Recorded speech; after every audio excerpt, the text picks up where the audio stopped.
Welcome to episode 1 of Diary of a Castaway here on Print Island.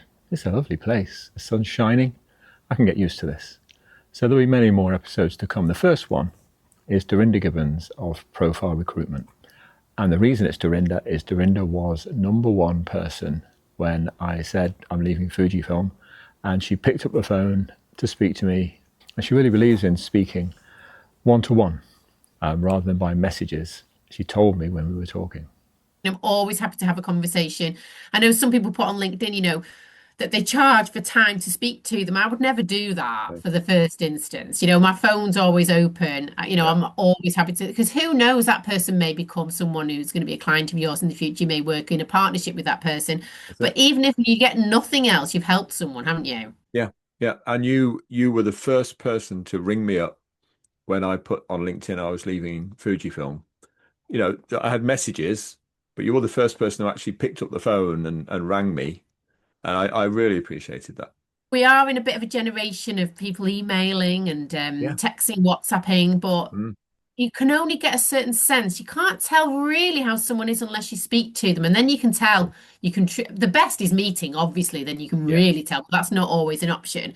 No. But speaking to someone and just saying, how are you? And seeing how that's affecting that person, because we should all be responsible for helping one another as well. And it's a big thing. It is a loss, but again, if you lose a job. So it's important to take a moment and think about what you want to do next and knowing that you're going to be okay.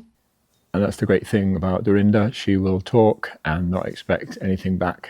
But of course, the goodwill she builds up, that we all know how that works. So then I got on to some questions, things I wanted to know. And one of the things that was interesting was her attitude towards people setting up on their own. I thought it's about blokes getting on a bit who maybe lose a job or their employment comes to an end and they think, what should I do next?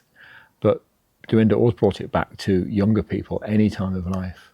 Do some people come to you saying, I'm looking for a job, and then after, I don't know, a month or so, they come back and say, forget it, I'm going to do my own thing instead? Definitely do see that. And I think it's a lot of people, the consultants, aren't they? The consultants in the industry, and why not? And I think people actually think, I'm going to have that time for me now. So I will be giving back to the industry. I will be doing my job, but I'm also going to explore other things as well. I think, and again, that can be of the younger generation and the experienced generation as well.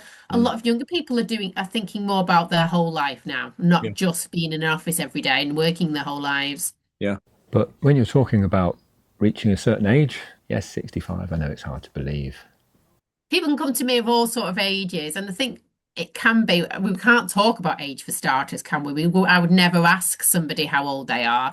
No. And it is really irrelevant, really, how old somebody are. But people quite often, when they hit certain landmarks, they say maybe they've turned 50 or 60 or whatever that landmark might be, it might be 70, then feel like there may be some bias if a company's going to recruit them or not, and how long they would have with that organisation. So I do have people saying to me, what next? But I would definitely say, if someone's sending the CV, you don't have to put your age on there. No. It is irrelevant. It is more, all I would say is be fair to a company as you'd want someone to be fair to you. So if you're going to be retiring in a year, then it's maybe not fair for someone to take that role knowing they're going to leave. I think you should be respectful of a company. But otherwise, if you're planning on working for another 5 to 10 years and you can do a really good job, then it shouldn't matter. No. But with regards to taking a leap of faith, that, again, almost age doesn't matter. You could do that now, whatever your situation is. If you've got a burning passion, but you should grab these opportunities now while you can, whatever your age is, whatever your circumstances, and sort of follow the breadcrumbs of things that excite you and that you're interested in, and see where it'll lead to. But Dorinda always brought it back to younger people, which was refreshing. And of course, I wanted to know about Dorinda's experience with dealing with the idea of setting up on her own. And it wasn't all her idea, although it seems like she jumped at the chance. So what about you? Did you, when you started Profile, was it a sudden brainwave that you had, or had it been festering away for years and you wanted to do it? I think it's my husband's fault. We went to the worst camping place we've ever been to. It was called glamping, but it wasn't glamping. Basically, there was this hut with a dirty mattress on the floor that I'd somehow managed to book, which wasn't my finest holiday moment. I think I've been there, yeah. Oh, you wait till you see this one. so smoky in here. This is very not good. Yeah. So we were there at this glamping place, which is not really glamping, and we'd been out to a pub meal, probably to try and eat somewhere that wasn't disgusting. And my husband came back from the toilet. He said, "I've thought about it, and you should just set up on your own." Wow. And I said, and I was thinking, yeah, maybe I should, because I wanted to be more personalized to the individuals that I'm working with and to the companies I'm working with and give the best service that I want to do and really specialize in inkjet. So that's since 2018, and now we're sort of heading towards where it'll be coming up to sort of 10 years in a couple of years where I've been set up on my own. So it is a leap of faith, isn't it? And the first year you kind of don't pay yourself much. Inkjet's quite niche, isn't it? Did you really believe there was enough work in that small field, or were you doing more anyway? I think there is. I mean, I do have some clients that are like in the print and packaging industry at large. And of course, I'll always help companies that are in that.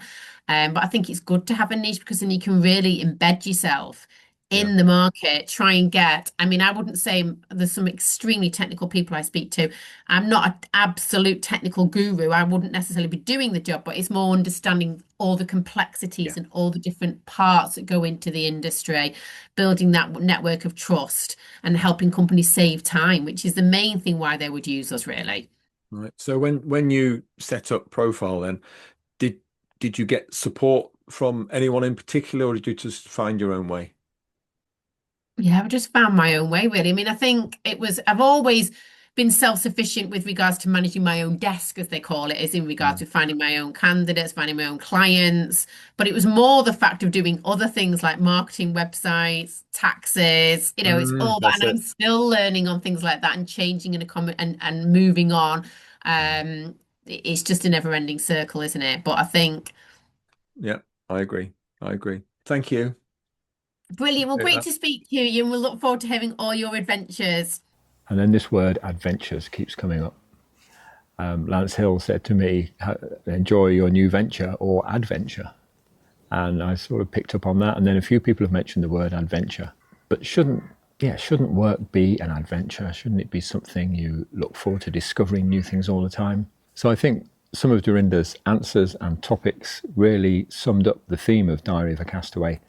I really want it to be something that encourages people and helps people to make decisions about their future, however scary that might be. So I'll see you next week on Diary of a Castaway, only on Print Island.